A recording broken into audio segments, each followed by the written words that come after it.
Hello दोस्तों। तो चलिए आज का वीडियो हम स्टार्ट करते हैं। तो देखिए क्वेश्चन क्या है। क्वेश्चन है कान पर ध्वनि का प्रभाव कितना देर तक रहता है। क्वेश्चन है कान पर ध्वनि का प्रभाव कितना देर तक रहता है। तो कितना देर तक रहता है 1/10 सेकेंड तक। कितना 1/10 सेकेंड तक। आइए अगला नंबर क्वेश्चन है ध्वनि दिन की अपेक्षा रात में अधिक सुनाई क्यों पड़ती है। तो किसके कारण पड़ती है? ध्वनि के अपवर्तन के कारण। किसके कारण? ध्वनि के अपवर्तन के कारण। आइए अगला नंबर क्वेश्चन है जब समान आयाम एवं आवृत्ति की दो ध्वनि एक साथ किसी बिंदु पर पहुंचती है तो वह पुनः वितरित हो जाती है। इस परिघटना को क्या कहते हैं? तो क्या कहते हैं? ध्वनि का व्यतिकरण। क्या कहते हैं? ध्वनि का व्यतिकरण कहते हैं। क्या कहते हैं? ध्वनि का व्यतिकरण कहते हैं। आइए अगला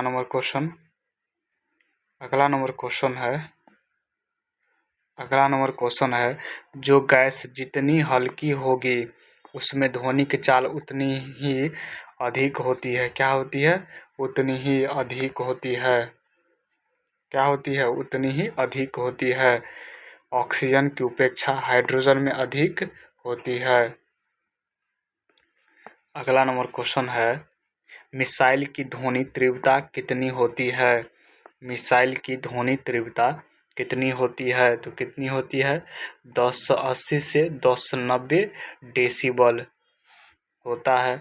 अगला नंबर क्वेश्चन है सोते हुए आदमी को जगाने के लिए कितनी ध्वनि तीव्रता की आवश्यकता पड़ती है? तो कितनी पड़ती है?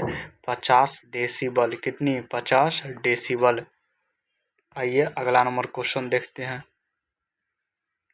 अगला नंबर क्वेश्चन है वायु यदि ध्वनि की दिशा में वह बह रही है तो ध्वनि की चाल एवं तीव्रता दोनों क्या होगी? बढ़ जाएगी। क्या होगी? बढ़ जाती है। अगला नंबर क्वेश्चन है पानी के अंदर ध्वनि की रिकॉर्डिंग किस यंत्र से की जाती है? तो किस यंत्र से की जाती है? हाइड्रोफोन से। किससे किया जाता है? हाइड्रोफोन से किया जाता है। अगला नंबर क्वेश्चन है ध्वनि को एक स्थान से दूसरे स्थान तक ले जाने वाला यंत्र है तो कौन है? मेगाफोन है। कौन है? मेगाफोन है। अगला नंबर क्वेश्चन है ध्वनि को रिकॉर्ड किस यंत्र से करते हैं? ध्वनि को रिकॉर्ड किस यंत्र से करते हैं? तो किससे करते हैं? टेप रिकॉर्डर से करते हैं। किससे करते हैं? टेप रिकॉर्डर से करते हैं। अगला नंबर क्वेश्चन है टेप रिकॉर्डर के टेप पर कौन सा चुंबकीय पदार्थ की परत चढ़ी होती है? तो किसकी चढ़ी होती है? आयरन ऑक्साइड की। किसकी चढ़ी होती है? आयरन ऑक्साइड की। आइए अगला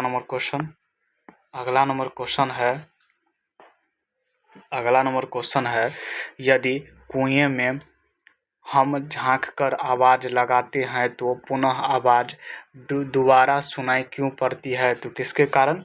प्रकाश के परावर्तन के कारण। किसके कारण? प्रकाश के परावर्तन के कारण। आइए अगला नंबर क्वेश्चन है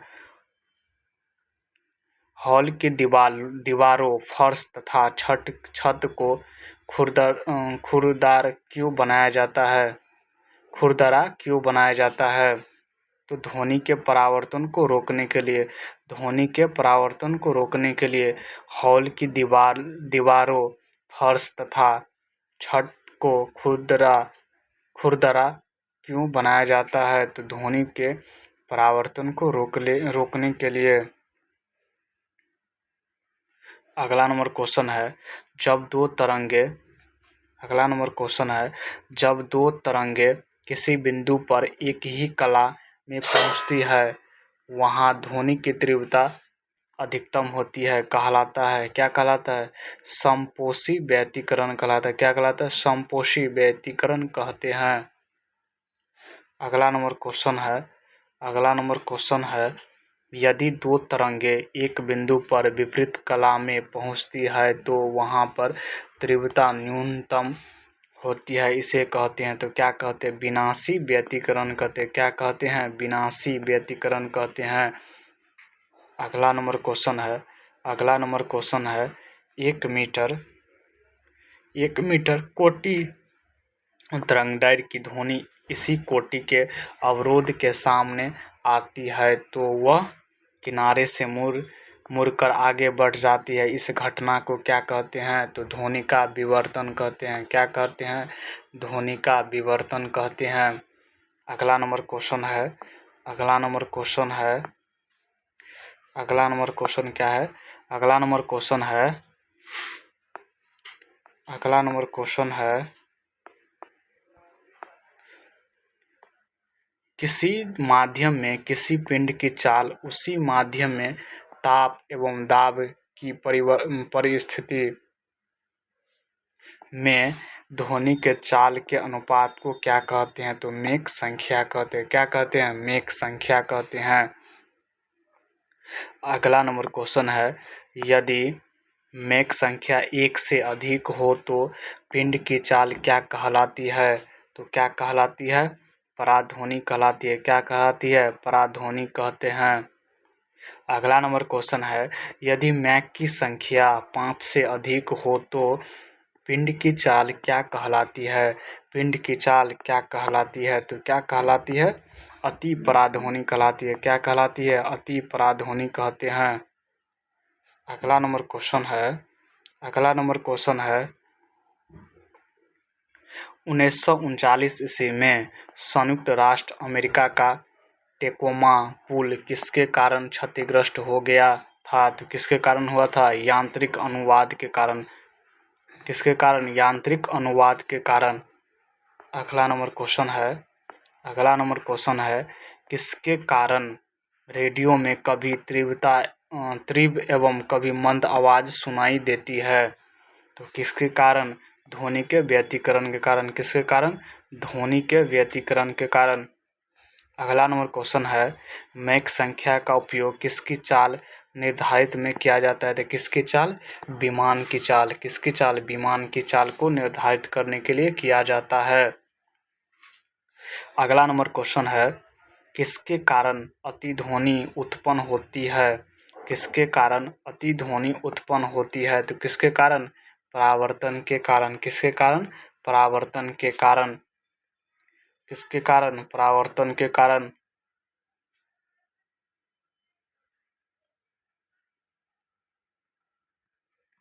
अगला नंबर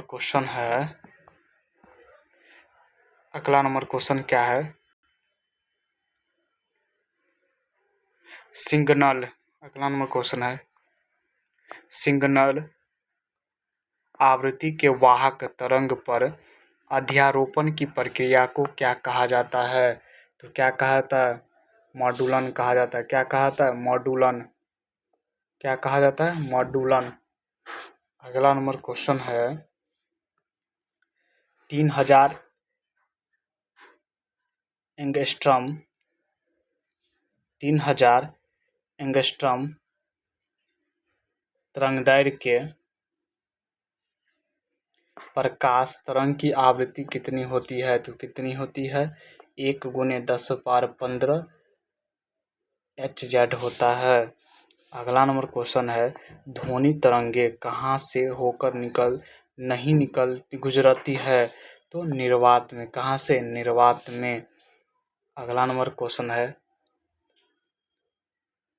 दीर्घ रेडियो तरंगे पृथ्वी की किस सतह से परावर्तित होती है? तो आयनमंडल से। किससे? आयनमंडल से। अगला नंबर क्वेश्चन है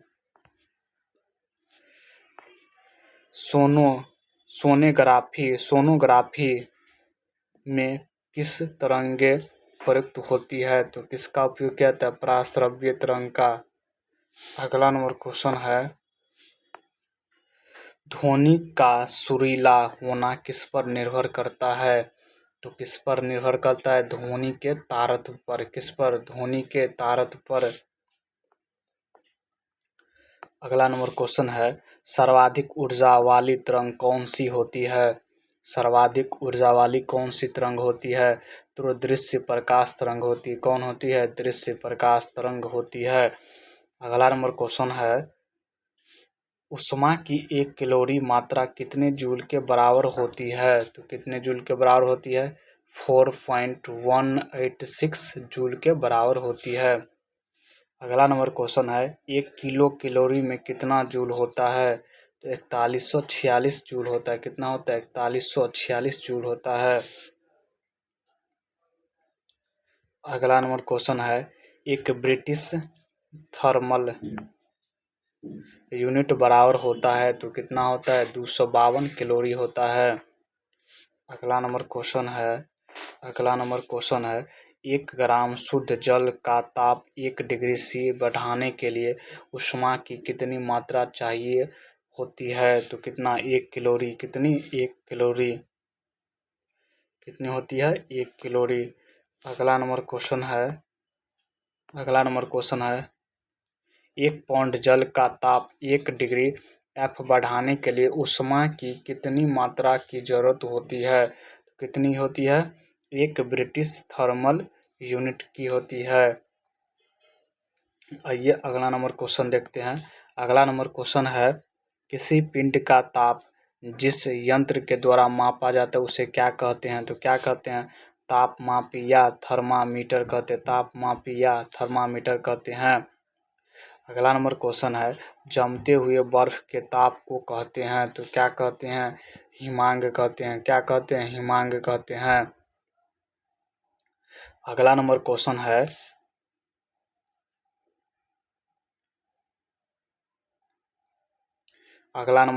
है, फ़ारेनहाइट पैमाना का आविष्कार किसने किया? तो किसने किया? जर्मन वैज्ञानिक फ़ारेनहाइट ने किया था। पारा थर्मामीटर का आविष्कार किसने किया? तो किसने किया? फ़ारेनहाइट ने किया था। किसने किया? फ़ारेनहाइट ने किया था। यहाँ पे सेल्सियस होगा, ये गलत है। सेल्सियस पैमाना का आविष्कार किसने किया? तो किसने किया? स्वीडन वैज्ञानिक सेल्सियस ने किया। अगला नंबर क्वेश्चन आइए। अगला नंबर क्वेश्चन है, सेल्सियस, रोमड व फ़ारेनहाइट में संबंध है। तो क्या है संबंध? C/5 बराबर F माइनस 32/9 बराबर R/4 होता है। क्या होता है संबंध? C/5 बराबर F माइनस 32/9 बराबर R/4 होता है। आइए अगला नंबर क्वेश्चन है, परम शून्य ताप कितने होते हैं? तो कितने होते हैं? 273.15 डिग्री सी या 0 केल्विन होता है। पारा कितने डिग्री सेल्सियस पर जमता है? तो 39 डिग्री सी पर जमता है। अगला नंबर क्वेश्चन है, एल्कोहल कितने डिग्री सेल्सियस पर जमता है? 115 डिग्री सी पर जलता है। कुल्फी तथा आइसक्रीम को पिघलाने से बचाने के लिए उसमें क्या मिलाया जाता है? तो क्या मिलाया जाता है? नमक तथा सोडा। क्या? नमक तथा सोडा। अगला नंबर क्वेश्चन है, पारा थर्मामीटर द्वारा अधिकतम कितना ताप मापा जा सकता है? तो कितना? 30 डिग्री सेल्सियस से 350 डिग्री सेल्सियस तक। पारा थर्मामीटर का उपयोग कहाँ किया जाता है? कहाँ किया जाता है? चिकित्सा के क्षेत्र में द्रवों का ताप मापने में किया जाता है। आइए अगला नंबर क्वेश्चन है, गैस तापमापी में कौन सी गैस भरी होती है? तो कौन सी गैस भरी होती है? हाइड्रोजन और नाइट्रोजन। प्लेटिनम। अगला नंबर क्वेश्चन है, प्लेटिनम प्रतिरोध तापमापी का ताप मापन परिसर क्या है? तो 200 डिग्री सी से लेकर 1200 डिग्री सी तक है। अगला नंबर क्वेश्चन है 800 डिग्री सी से उच्च ताप का मापन पायरोमीटर से करते हैं, किस पर आधारित है? तो किस पर आधारित है? विकिरण पर। किस पर? विकिरण पर। तो आज के लिए इतना ही। अगली सेशन में हम इससे आगे का क्वेश्चन करेंगे। तो जय हिंद।